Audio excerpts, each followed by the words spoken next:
Hey guys, welcome back to another video. Once again, we will be exploring true horror stories taken directly from various Reddit pages. For those who are new to the channel, I will be adding software to my voice to make it a little scarier, so don't be confused when I sound a little different. If you guys enjoy the video, be sure to subscribe, it really does help the channel grow. Without further ado, let's get started. The girl at my window, I'm from the Philippines, 28F. This happened years ago while I was in grade school, and it still spooks me when I think about it. I used to live in Dasmariñas village, Makati, and studied in Colegio de San Agustin, and I used to walk to school every morning. The house we were renting was pretty old and kinda creepy. It had a huge mahogany tree and a bolete tree in the backyard. Those who have studied in CSA or lived in that village know how big the trees are. There. Our neighbors who have lived in the area for years would tell us stories about how enchanted and scary the place is, and that we should be careful with disrespecting the big tree we had in our backyard. But I remembered there were times I would wake up with caked up mud on my blankets and thought it was me getting into bed with dirty feet, but I always took a shower before bedtime so I don't have to in the morning. I didn't think much about it. TBH, I didn't really understood any of it. I was busy surviving grade school. I had a best friend who I met in first grade and we were close all throughout grade school. Let's call her M. She was just like me. We loved manga and anime and would draw stuff for each other. She was obsessed with the idea of werewolves and vampires and the moon and how they change during the night. She would tell me that she was a werewolf and she would go hunting at night and wake up thinking it was all just a dream. You know, typical things kids would make up. I thought it was kind of cool and how good she was with illustrating that kind of imagination on paper. The other kids would think she was weird, cause she'd hiss and growl at them if they started messing with her, while I, on the other hand, would defend her. I remember one time during lunch we were drawing and she left to buy something, so I thought I'd browse through her sketchbook. It was really cool until I landed on one page of a girl in bed, sleeping and a werewolf climbing into her bedroom through the window. At first, it kind of bothered me that something looked familiar in that picture, but I couldn't put my finger on it. Until I flipped the page and my eyes widened, not because of the werewolf standing over the sleeping girl in bed, but because how I realized that it was Room.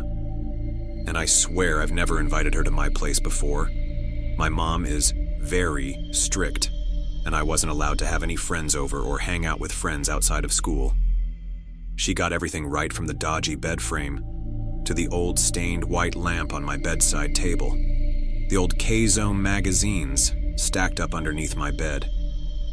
Then it hit me, when my eyes was looking at the bed sheets and the mud from the werewolf's feet soiling the bed. I didn't realize how fast my heart was pumping until she turned up behind me and asked me, "Do you like it?" I turned around to face her and she had this dead look in her eyes and a grin that gave me chills. I played it cool and asked who the girl was, and she said, "It's you, dummy? Don't you recognize your room?" And I didn't say a word and just looked at her. Then she continued to ask me, "You remember when I would tell you I would transform into a werewolf at night? Sometimes I would go to your house just so that I can see." I was too stunned to speak. Like, WTF, this isn't real. I didn't talk to her after that and brushed it off until I moved to another school the next year and moved out of that house. That's when I would read on Filipino folklore about aswangs, and I told my mom about it, and she got mad at me because it freaked her out, and that I should have told her back then about M. Well, yeah, that's my scary story. I wanted to share with y'all. I found my wife's obituary online, but she's sitting right next to me. I am chronically online. I Google lots of things and people when I'm bored. I've Googled my own name before, along with friends, acquaintances, conspiracy theories, and random internet sundries. But last night was the first time I'd Googled my wife's name. And I found something I'd never forget. The first hit was an obituary. Of course, I assumed it was someone with the same name as her.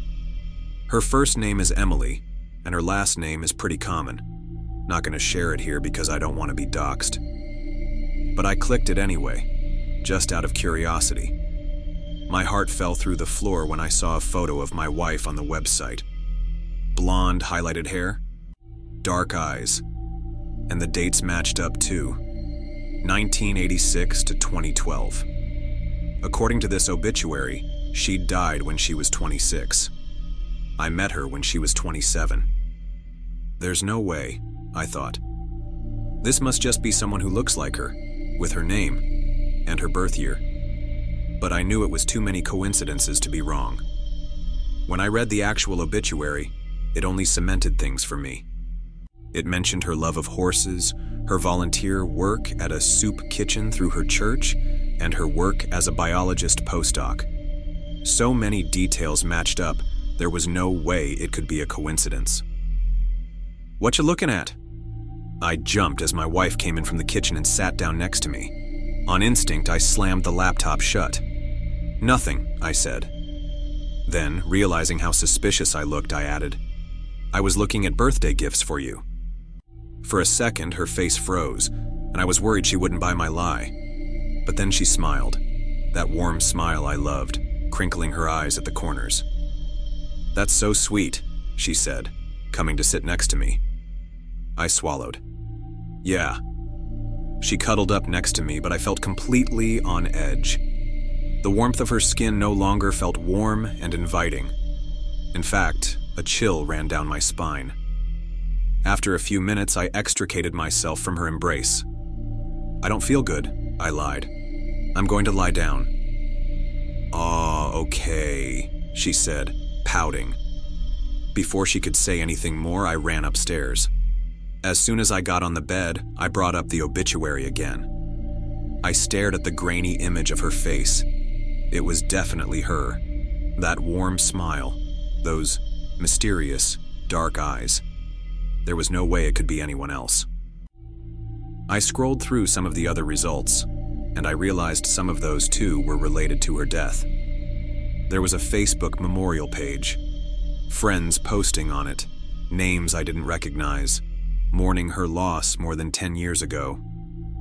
The university she worked at had put out a statement with their condolences as well. But then I found something that made my heart stop. A news article nestled at the bottom of the search results page. Emily hadn't just died. She'd been murdered. My jaw hung open as I read the news article. Phrases popped out at me. No signs of forced entry, partially dismembered, and killer, still at large. The news article didn't have a photo of Emily though, so maybe this was a different Emily. It had to be. It couldn't be my Emily, who was sitting on the couch watching TV downstairs. A sound jolted me out of my thoughts. The door to the bedroom creaking open. Emily stood in the doorway, oddly still. The hall light was off, shrouding her face in shadow. Emily?" I asked, my voice shaking. "I came up to check on you," she said in a soft, cool voice. Thanks," I said, quickly turning off my phone and slipping it behind me. "I'm feeling a lot better now. I'm fine." "I'm glad to hear that," she said, her voice going lower. I tried to keep my cool as she climbed into bed with me. I lay there, stiff and cold, as she wrapped her arms around me. "I love you, baby," she whispered as she cuddled with me under the covers. "I love you too." So that's where I am now. I'm writing this from my phone as Emily sleeps next to me. I don't know if I'm safe here. I don't know who or what I'm dealing with. All kinds of crazy scenarios have been floating through my mind. Did Emily have an identical twin that died, and she took over the twin's identity? Is she some horrible creature from folktales who killed Emily and took on her appearance?